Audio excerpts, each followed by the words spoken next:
Class. आज मैं आपको हिंदी व्याकरण में कारक के भेद और उनके विभक्ति चिन्हों के बारे में बताऊंगी। पहला है कर्ता कारक, जिसका विभक्ति चिन्ह है ने। कर्म कारक, विभक्ति चिन्ह है को। करण कारक, जिसका विभक्ति चिन्ह है से, द्वारा। संप्रदान कारक, जिसका विभक्ति चिन्ह है के लिए, को। अपादान कारक, जिसका विभक्ति चिन्ह है से और ये अलग होने के अर्थ में आएगा। अधिकरण कारक का विभक्ति चिन्ह है में, पर।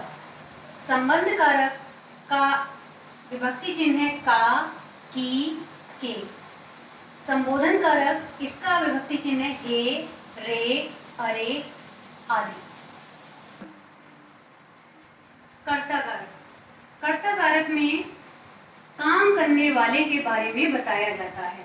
जैसे मोहन ने किताब पढ़ी, तो जो मोहन है, मोहन के साथ ने का प्रयोग हुआ है और ने परसर्ग आपको बताता है कि वो कर्ता कारक है।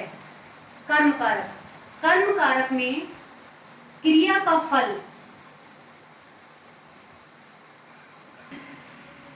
जब क्रिया का फल कर्ता पर ना पड़कर वाक्य की किसी अन्य संज्ञा पर पड़ता है, उसे कर्म कारक कहते हैं।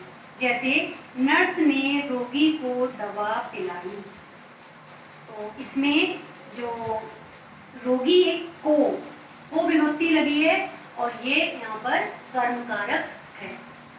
करण कारक, करण कारक में जब जो काम हुआ है, जो क्रिया हुई है, वो किस साधन से हुई है उसका पता चलता है, तो वहां पर करण कारक होता है। जैसे माँ ने चाकू से सब्जी काटी, यहाँ पर सब्जी काटी गई है, वो किस चीज से काटी गई है? चाकू से।